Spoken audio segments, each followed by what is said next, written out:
1 Kings chapter 14. At that time, Abijah, son of Jeroboam, became ill. And Jeroboam said to his wife, "Go, disguise yourself, so that you won't be recognized as the wife of Jeroboam. Then go to Shiloh. Ahijah the prophet is there, the one who told me I would be king over this people. Take 10 loaves of bread with you, some cakes and a jar of honey, and go to him. He will tell you what will happen to the boy." So Jeroboam's wife did what he said and went to Ahijah's house in Shiloh. Now Ahijah could not see. His sight was gone because of his age. But the Lord had told Ahijah, "Jeroboam's wife is coming to ask you about her son, for he is ill, and you are to give her such and such an answer. When she arrives, she will pretend to be someone else." So when Ahijah heard the sound of her footsteps at the door, he said, "Come in, wife of Jeroboam. Why this pretense? I have been sent to you with bad news. Go, tell Jeroboam, this is what the Lord, the God of Israel, says. I raised you up from among the people and appointed you ruler over my people Israel. I tore the kingdom away from the house of David and gave it to you. But you have not been like my servant David, who kept my commands and followed me with all his heart, doing only what was right in my eyes. You have done more evil than all who lived before you. You have made for yourself other gods, idols made of metal. You have aroused my anger and turned your back on me. Because of this, I am going to bring disaster on the house of Jeroboam. I will cut off from Jeroboam every last male in Israel, slave or free. I will burn up the house of Jeroboam as one burns dung until it is all gone. Dogs will eat those belonging to Jeroboam who die in the city, and the birds will feed on those who die in the country. The Lord has spoken. As for you, go back home. When you set foot in your city, the boy will die. All Israel will mourn for him and bury him. He is the only one belonging to Jeroboam who will be buried, because he is the only one in the house of Jeroboam in whom the Lord, the God of Israel, has found anything good. The Lord will raise up for himself a king over Israel who will cut off the family of Jeroboam. Even now this is beginning to happen, and the Lord will strike Israel so that it will be like a reed swaying in the water. He will uproot Israel from this good land that he gave to their ancestors and scatter them beyond the river Euphrates, because they aroused the Lord's anger by making Asherah poles. And he will give Israel up because of the sins Jeroboam has committed and has caused Israel to commit. Then Jeroboam's wife got up and left and went to Tirzah. As soon as she stepped over the threshold of the house, the boy died. They buried him, and all Israel mourned for him, as the Lord had said through his servant the prophet Ahijah. The other events of Jeroboam's reign, his wars and how he ruled, are written in the book of the annals of the kings of Israel. He reigned for 22 years, and then rested with his ancestors. And Nadab, his son, succeeded him as king. Rehoboam, son of Solomon, was king in Judah. He was 41 years old when he became king, and he reigned for 17 years in Jerusalem, the city the Lord had chosen out of all the tribes of Israel in which to put his name. His mother's name was Naamah. She was an Ammonite. Judah did evil in the eyes of the Lord. By the sins they committed, they stirred up his jealous anger more than those who were before them had done. They also set up for themselves high places, sacred stones and Asherah poles on every high hill and under every spreading tree. There were even male shrine prostitutes in the land. The people engaged in all the detestable practices of the nations the Lord had driven out before the Israelites. In the 5th year of King Rehoboam, Shishak, king of Egypt, attacked Jerusalem. He carried off the treasures of the temple of the Lord and the treasures of the royal palace. He took everything, including all the gold shields Solomon had made. So King Rehoboam made bronze shields to replace them, and assigned these to the commanders of the guard on duty at the entrance to the royal palace. Whenever the king went to the Lord's temple, the guards bore the shields, and afterwards they returned them to the guard room. As for the other events of Rehoboam's reign, and all he did, are they not written in the book of the annals of the kings of Judah? There was continual warfare between Rehoboam and Jeroboam, and Rehoboam rested with his ancestors, and was buried with them in the city of David. His mother's name was Naamah. She was an Ammonite, and Abijah his son succeeded him as king. 1 Kings chapter 15. In the 18th reign of the year of Jeroboam son of Nebat, Abijah became king of Judah, and he reigned in Jerusalem for 3 years. His mother's name was Maacah, daughter of Abishalom. He committed all the sins his father had done before him. His heart was not fully devoted to the Lord his God, as the heart of David his forefather had been. Nevertheless, for David's sake, the Lord his God gave him a lamp in Jerusalem, by raising up a son to succeed him, and by making Jerusalem strong. For David had done what was right in the eyes of the Lord, and had not failed to keep any of the Lord's commands all the days of his life, except in the case of Uriah the Hittite. There was war between Abijah and Jeroboam throughout Abijah's lifetime. As for the other events of Abijah's reign and all he did, are they not written in the book of the annals of the kings of Judah? There was war between Abijah and Jeroboam. And Abijah rested with his ancestors and was buried in the city of David. And Asa his son succeeded him as king.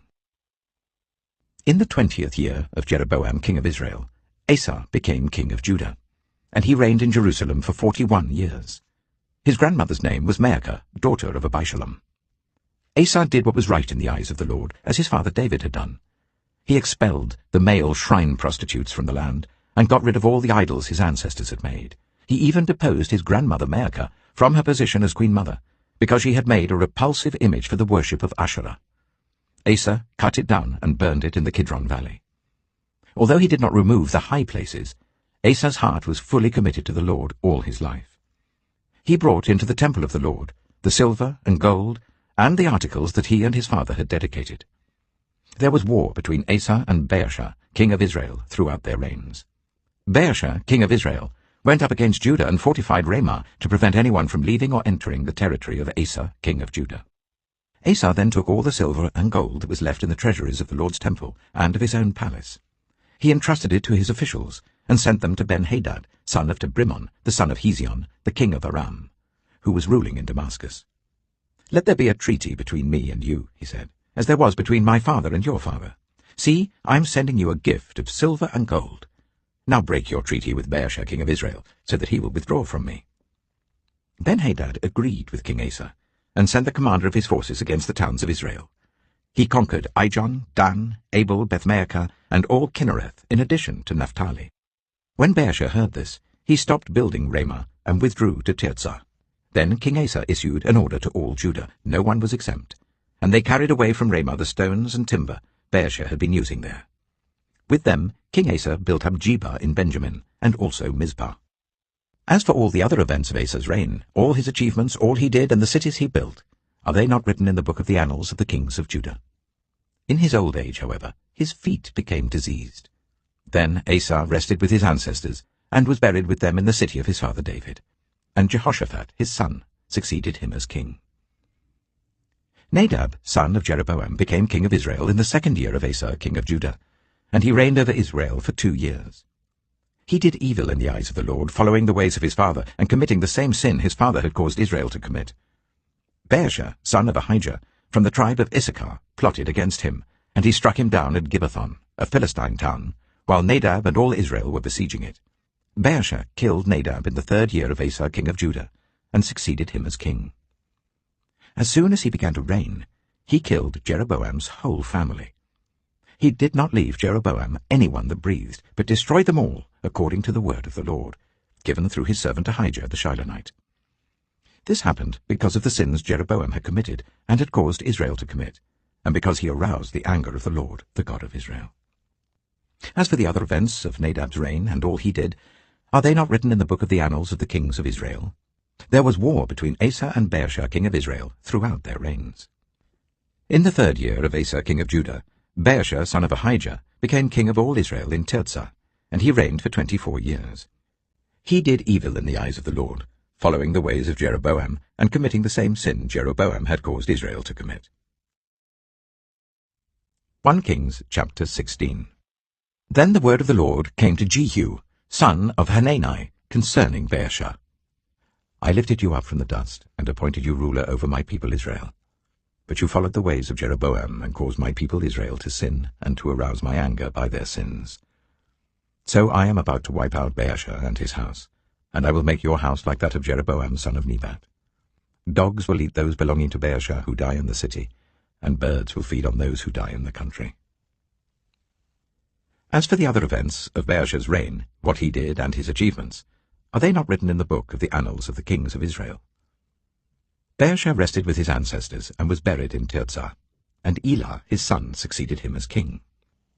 Moreover, the word of the Lord came through the prophet Jehu, son of Hanani, to Baasha and his house, because of all the evil he had done in the eyes of the Lord, arousing his anger by the things he did, becoming like the house of Jeroboam, and also because he destroyed it.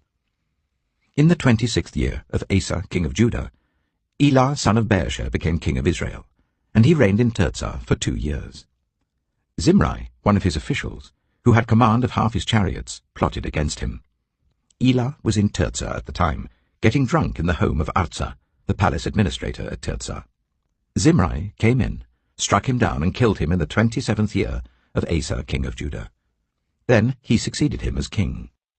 As soon as he began to reign and was seated on the throne, he killed off Baasha's whole family. He did not spare a single male, whether relative or friend. So Zimri destroyed the whole family of Baasha in accordance with the word of the Lord, spoken against Baasha through the prophet Jehu, because of all the sins Baasha and his son Elah had committed and had caused Israel to commit, so that they aroused the anger of the Lord, the God of Israel, by their worthless idols. As for the other events of Elah's reign and all he did, are they not written in the book of the annals of the kings of Israel? In the 27th year of Asa king of Judah, Zimri reigned in Tirzah for 7 days. The army was encamped near Gibbethon, a Philistine town. When the Israelites in the camp heard that Zimri had plotted against the king and murdered him, they proclaimed Omri, the commander of the army, king over Israel, that very day there in the camp. Then Omri and all the Israelites with him withdrew from Gibbethon and laid siege to Tirzah. When Zimri saw that the city was taken, he went into the citadel of the royal palace and set the palace on fire around him. So he died because of the sins he had committed, doing evil in the eyes of the Lord, and following the ways of Jeroboam, and committing the same sin Jeroboam had caused Israel to commit. As for the other events of Zimri's reign and the rebellion he carried out, are they not written in the book of the annals of the kings of Israel? Then the people of Israel were split into 2 factions. Half supported Tibni, son of Ginath, for king, and the other half supported Omri. But Omri's followers proved stronger than those of Tibni, son of Ginath. So Tibni died, and Omri became king. In the 31st year of Asa king of Judah, Omri became king of Israel, and he reigned for 12 years, 6 of them in Tirzah. He bought the hill of Samaria from Shema for 2 talents of silver, and built a city on the hill, calling it Samaria, after Shema, the name of the former owner of the hill. But Omri did evil in the eyes of the Lord, and sinned more than all those before him. He followed completely the ways of Jeroboam son of Nebat, committing the same sin Jeroboam had caused Israel to commit, so that they aroused the anger of the Lord, the God of Israel, by their worthless idols. As for the other events of Omri's reign, what he did and the things he achieved, are they not written in the book of the annals of the kings of Israel? Omri rested with his ancestors and was buried in Samaria, and Ahab, his son, succeeded him as king. In the 38th year of Asa king of Judah, Ahab, son of Omri, became king of Israel, and he reigned in Samaria over Israel for 22 years. Ahab, son of Omri, did more evil in the eyes of the Lord than any of those before him. He not only considered it trivial to commit the sins of Jeroboam, son of Nebat, but he also married Jezebel, daughter of Ethbaal, king of the Sidonians, and began to serve Baal and worship him. He set up an altar for Baal in the temple of Baal that he built in Samaria. Ahab also made an Asherah pole, and did more to arouse the anger of the Lord, the God of Israel, than did all the kings of Israel before him. In Ahab's time, Hiel of Bethel rebuilt Jericho. He laid its foundation at the cost of his firstborn son Abiram, and he set up its gates at the cost of his youngest son Segub, in accordance with the word of the Lord spoken by Joshua, son of Nun. Psalm 98. Sing to the Lord a new song, for he has done marvelous things. His right hand and his holy arm have worked salvation for him. The Lord has made his salvation known and revealed his righteousness to the nations. He has remembered his love and his faithfulness to Israel. All the ends of the earth have seen the salvation of our God. Shout for joy to the Lord, all the earth. Burst into jubilant song with music. Make music to the Lord with the harp and the sound of singing, with trumpets and the blast of the ram's horn. Shout for joy before the Lord the King. Let the sea resound, and everything in it, the world and all who live in it. Let the rivers clap their hands. Let the mountains sing together for joy. Let them sing before the Lord, for he comes to judge the earth. He will judge the world in righteousness, and the peoples with equity.